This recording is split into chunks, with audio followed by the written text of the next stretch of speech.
நண்பர்கள் அனைவருக்கும் வணக்கம்ங்க. இந்த கஸ்டமர் சிங்கப்பூர்ல ஒர்க் பண்ணிட்டு இருக்காரு. இவரு நம்ம பயணியர் பயோடெக் யூடியூப் சேனல் பார்த்துதாங்க நமக்கு கான்டாக்ட் பண்ணியிருந்தாரு. இன்னைக்கு நாம வந்திருக்கக்கூடிய ஊர் மன்னார்குடியில இருக்கிற நிம்மிலிங்க. இந்த இடத்துல அவங்க புதுசா ஒரு வீடு ஒன்று கன்ஸ்ட்ரக்ஷன் பண்ணிட்டு இருக்காங்க. அதுக்கு தான் நம்ம பயணியர் பயோடெக் 1200 லிட்டர் ஃபிக்ஸ் பண்ணி கொடுக்கலான்னு வந்திருக்கோங்க. இந்த வீட்டை சுத்தியுமே வயல்கள் அதிகமா இருக்கு. இந்த இடத்துல ஒரு 5 அடி குழி எடுத்திருக்கோம். அதுக்குள்ளேயே தண்ணி பயங்கரமா ஊற ஆரம்பிச்சிருச்சு. உங்களுக்கு பார்த்தீங்கன்னாவே தெரியும் வீடியோல. இந்த மாதிரி தண்ணி ஊறுற இடத்துல எல்லாம் நீங்க கான்கிரீட்ல செப்டிக் டேங்க் கட்டுனீங்கன்னா சீக்கிரமா நிறைஞ்சிருங்க.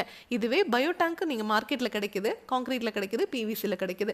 அந்த மாதிரி டேங்க் எல்லாம் நீங்க வாங்கி ஃபிக்ஸ் பண்ணும்போது என்ன ஆகும்னா இந்த மாதிரி தண்ணி ஊறுற இடத்துல பாக்டீரியாவை நீங்க திரும்ப திரும்ப ரீஃபில் பண்ணிக்கிட்டே இருந்தீங்கன்னா மட்டும்தான் உள்ள இருக்கிற மனித கழிவுகள் சுத்தமாகுங்க.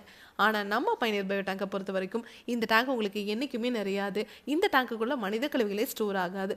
இந்த டேங்குக்குள்ள மனித கழிவுகள் வரவே பாக்டீரியா அந்த மனித கழிவுகளை சுத்தம் பண்ணிக்கிட்டே இருக்குங்க. அது மட்டும் இல்லாம இந்த டேங்குக்குள்ள நம்ம 5 அறைகள் கொடுத்துருக்கிறதுனால இந்த 5 அறைகள்ல முழுவதுமா சுத்தமாகி தண்ணீரையும் சுத்திகரிச்சு வெளியே அனுப்பிச்சிருங்க.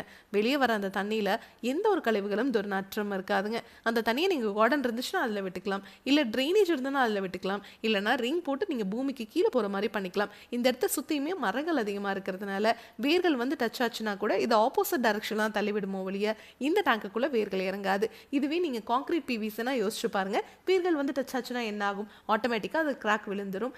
உள்ள இருக்கிற கழிவுநீர் வெளியே வர ஆரம்பிச்சிருங்க. பக்கத்துல போர் ஏதாவது போட்டிருந்தீங்கன்னாவோ கிணறு இருந்துச்சுனாவோ அந்த கழிவுநீர் உங்க போர் தண்ணியோடவும் கிணத்து தண்ணியோடவும் தான் கலக்கும். அதனால தான் நம்ம பயணியர் பயோ டேங்க் உங்களுக்கு டேங்குக்கும் 50 வருஷம் வாரண்டி, பாக்டீரியாவுக்கும் 50 வருஷம் வாரண்டி கொடுத்துருவோங்க. நம்ம சைட் இன்ஜினியர் உங்களுக்கு இந்த மாதிரி அலைன்மெண்ட் எல்லாம் பார்த்து உங்க பாத்ரூமோட வாட்டம் எப்படி இருக்கு, ட்ரைனேஜோட டெப்த் எப்படி இருக்கு எல்லாமே செக் பண்ணிட்டு 50 வருஷத்துக்கு எந்த ஒரு ரீவோக்கும் இல்லாத மாதிரி பர்ஃபெக்டா டேங்கை உங்களுக்கு ஃபிக்ஸ் பண்ணி கொடுத்துருவாங்க. ஃபியூச்சர்ல ஏதாவது ஒரு கன்ஸ்ட்ரக்ஷன் ஒர்க் நீங்க டேங்க் ஃபிக்ஸ் பண்ணிருக்கிற இடத்துல பண்ணணும் அப்படின்னா கூட இந்த டேங்கை எடுத்து எந்த இடத்துல வேணாலும் வச்சுக்க முடியும். இதுவே கான்கிரீட் பிவிசினா எடுக்கும் போதே உடைஞ்சிரும். இதுவே நீங்க செங்கல் மணல் வச்சு செப்டிக் டேங்க் கட்டியிருந்தீங்கன்னா அதை ஒண்ணுமே பண்ண முடியாது இல்லைங்களா?